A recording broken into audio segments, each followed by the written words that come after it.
గత ఎంతో కాలంగా మన్నవరి పట్టణంలో మున్సిపల్ ఎన్నికలు జరగాలని చెప్పేసి ఇక్కడ స్థానిక ప్రజలు కోరుకుంటున్నా ఆ దృష్టిలో పెట్టుకొని ఎన్నికలకు ముందు ప్రతి నాయకుడు ఎన్నికలు జరిపిస్తామని వాగ్దానాలు చేస్తూ ఎన్నికల తర్వాత ఆ మాట దాటేసి దాకా మనం చూస్తూనే ఉన్నాం. అదేవిధంగా ఈరోజు అధికారంలోకి వచ్చిన పార్టీ కూడా కాంగ్రెస్ పార్టీ కూడా వాగ్దానాలు చేసి ఈరోజు మన్నవరి పట్టణ ప్రజలు మోసం చేసింది కనుక ఎన్నికలు జరపే విధి విధానాలను పొలిటికల్ జీఎస్కి ఏర్పడ్డ అన్ని పార్టీల నాయకులందరూ అధికార పార్టీ ఎమ్మెల్యేలను కోరుకుంటున్నాం. ఏదైతే ఈ మధ్య కాలంలో కాంగ్రెస్ పార్టీ అధికారంలోకి వచ్చిన తర్వాత భద్రాచలం కానివ్వండి, ఆసిఫాబాద్ కానివ్వండి, ఏ విధంగా అయితే వాళ్ళు ఆసిఫాబాద్ని ఉదాహరణ తీసుకొని అక్కడ ఉన్న రాజంపేట గ్రామాన్ని ఏదైతే ఏజెన్సీ ప్రాంతం ఉందో దాన్ని గ్రామ పంచాయతీగా చేసి మిగతా ప్రాంతాన్ని అర్బన్ ప్రాంతాన్ని ఎన్నికలు జరిగే విధంగా వాళ్ళు చేస్తున్నారు కనుక అదేవిధంగా మన్నవరి పట్టణంలో కూడా 1950 యాక్ట్లో ప్రకారం ఏజెన్సీ ప్రాంతంలో ఏదైతే బౌండరీస్ ఇచ్చారో ఆ బౌండరీకి సంబంధించిన ప్రాంతాన్ని గ్రామ పంచాయతీగా కేటాయించి మిగతా అర్బన్ ప్రాంతాన్ని తీసుకెళ్తే ఎన్నికలు జరిపిస్తే మన్నవరి పట్టణం అభివృద్ధికి ముందుకెళ్తుంది కనుక మేమందరం కలిసి ఈరోజు రాష్ట్ర ప్రభుత్వాన్ని కేంద్ర ప్రభుత్వం దాకా ఈ విషయాన్ని దృష్టికి ఈ జేఏసీ తరఫున తీసుకెళ్లి ఎన్నికలు జరిగే రాబోయే మున్సిపల్ ఎన్నికలలో మన్నవరి పట్టణంలో కూడా ఎన్నికలు జరిగే విధంగా కృషి చేస్తామని చెప్పేసి మనవి చేసుకుంటూ ఖచ్చితంగా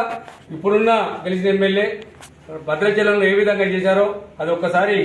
తీసుకొచ్చుకొని చూసుకొని ఆసిఫాబాద్ ఏ రకంగా చేశారో ఆ పద్ధతిని కూడా తీసుకొని ఇక్కడ ఉన్న మన్నవరి పట్టణంలో మాత్రం ఏదైతే పార్లమెంట్ పరిధిలో ఉంది పార్లమెంట్ గైడ్ లైన్స్ ప్రకారం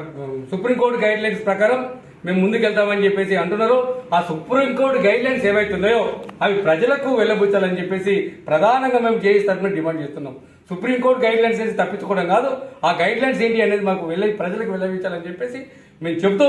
ఎన్నికలు జరిగే విధంగా ఇచ్చిన మాటను నిలబెట్టుకునే విధంగా ఇప్పుడున్న అధికారంలో ఉన్న పార్టీ చేయాలని చెప్పేసి మా జేఏసీ తరఫున మేము ప్రధానంగా డిమాండ్ చేస్తున్నాం. మున్సిపాలిటీ ఎన్నికలే లక్ష్యంగా మందమర్లో ఉన్న పొలిటికల్ పార్టీల ఆధ్వర్యంలో ఒక జేఏసీని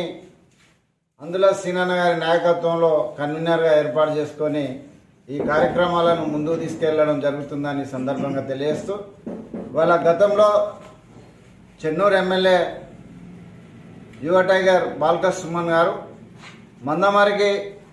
మున్సిపాలిటీ ఎలక్షన్స్ జరపాలని గత అసెంబ్లీ సమావేశాలలో తెలంగాణ తొలి ముఖ్యమంత్రి కేసీఆర్ గారి దృష్టికి తీసుకెళ్లడం జరిగింది. పలు దఫాలుగా చర్చిన తర్వాత మందమరికి మున్సిపాలిటీ ఎలక్షన్ జరగాలని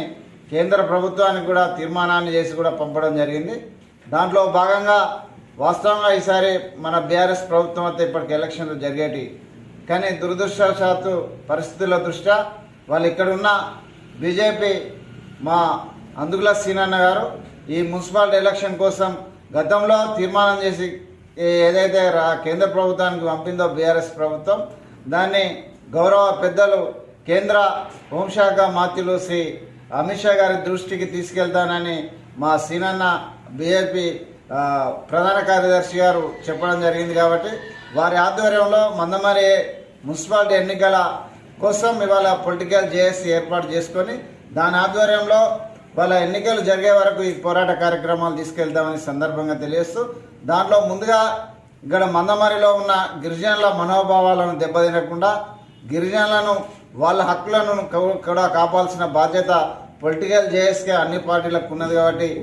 దీన్ని వాళ్ళ గౌరవాలకు అనుగుణంగా వాళ్ళ మందమరి గ్రామ పంచాయతీ వాళ్లకు సపరేట్గా ఎన్నికలు జరపడమా, లేకుంటే వారి ఆధ్వర్యంలోనే ఇవాళ దీన్ని చేయడమా, లేకుంటే ఇక్కడ వాళ్లకు ఒక గౌరవప్రదంగా గ్రామ పంచాయతీ వదిలేసి మిగతా భాగాన్ని మున్సిపల్ ఎన్నికలు జరిగే విధంగా కృషి చేయడానికి మీ అందరం పొలిటికల్ జేఏసీగా ముందుకెళ్తామని సందర్భంగా తెలియజేస్తూ